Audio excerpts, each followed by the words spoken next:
Hello, this is Pastor Stephen Anderson from Faithful Word Baptist Church in Tempe, Arizona, and today I want to go over John 15:1 with you from the Greek New Testament.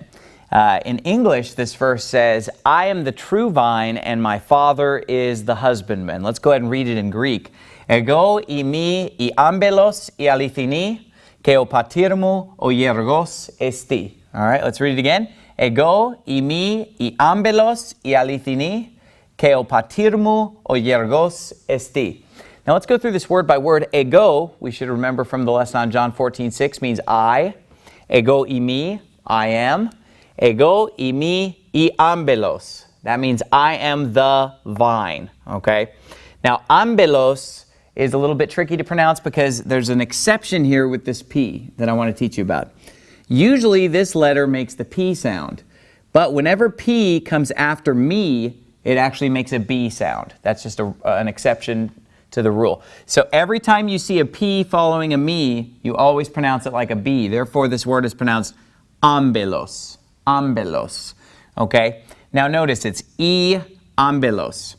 In Greek, words have gender, masculine, feminine, or neuter. We've already seen this in some of the previous lessons, but masculine words, when they use the word the, it's this word right here, O. In the nominative case, the word for the, if it's masculine, is O. If it's feminine, is E. All right?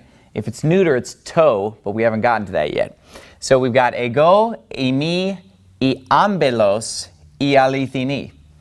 Now this word alithini should remind you of in John 14:6 when Jesus said, "I am the way, the truth, and the life." The truth was I alithia. Okay? So when truth is a noun, it's alithia. When it's an adjective modifying a feminine noun, I ambelos, it's going to be alithini. So you should be able to see the similarity between I alithia from John 14:6 and alithini in John 15:1. Okay. And by the way, it's very important that you memorize these verses. You know, as you go through these lessons, you need to learn the lesson, understand the verse, and memorize the verse. Okay? So, ego imi I ambelos I alithini means I am the true vine.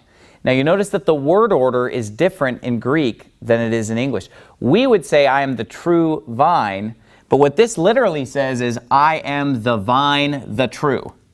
Okay, and that's one way that Greek sometimes handles adjectives. It states it in that way, the vine, the true. I ambelos I alithini.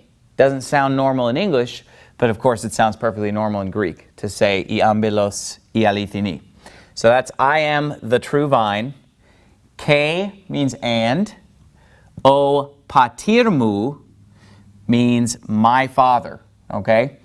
Literally, it's the father, my. When you see this word mu, it comes after the noun that it modifies. Okay? So if we want to say my father, we say o patirmu. Now notice that the word mu does not have an accent on it. Okay? It gets run together with the noun that it modifies. So we put our accent on patir, and we basically pronounce this as if it were one word. So to say, and my father, we say, ke o patirmu, patirmu, okay? Ke o patirmu, that means, and my father, o hiergos, okay? Now, this means the husbandman, hiergos, esti, all right? Esti means is. So instead of saying, and my father is the husbandman, it basically says, and the father the husbandman is. Notice, the Greek word order is different than in English. Words get moved around. And in Greek, you can actually say things a lot of different ways because the word order is not as set in stone as it is in English, okay?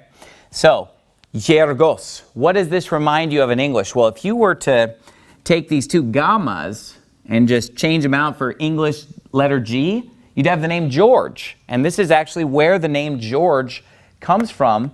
And this is still a popular name in Greece today, Hiergos. All right?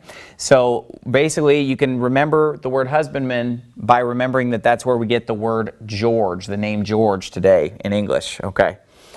Now, the letter gamma is a letter that is pronounced not exactly like an English G. Okay. Now, if it comes in front of sounds like alpha or omega or omicron or the U sound that omicron epsilon makes, it's pretty similar to an English G sound. So like when we pronounce the name of the letter, gamma, it's pretty close to being a G. It's just a little bit softer of a G, almost like partway between a G and a Y. Okay, pretty much sounds like an English G in front of letters like that, just a little softer, approaching a Y sound. Okay, but when it comes in front of your E sounds, that like iota, eta, or epsilon, or when it comes before an epsilon like this, it's more like a Y sound, okay? So this word is pronounced yergos, yergos, all right? And you'll notice that when you make a yes sound and a g sound, your mouth is almost in the same position. These two sounds are pretty similar, believe it or not. So this word is pronounced o yergos, esti. So again, in Greek, the word mai comes after the noun that it modifies when we use the word mu. O patirmu, o yergos, esti. So for example, if I wanted to say my wife, in modern Greek, my wife would be I ginekamu. All right, again, it starts with a gamma, sounds like a Y sound, I ginekamu. That's where we get our word gynecologist, okay? I ginekamu. Okay, notice how the mai is after gineka, all right? So I ginekamu, o patirmu, o yergos esti. So let's read the whole verse again.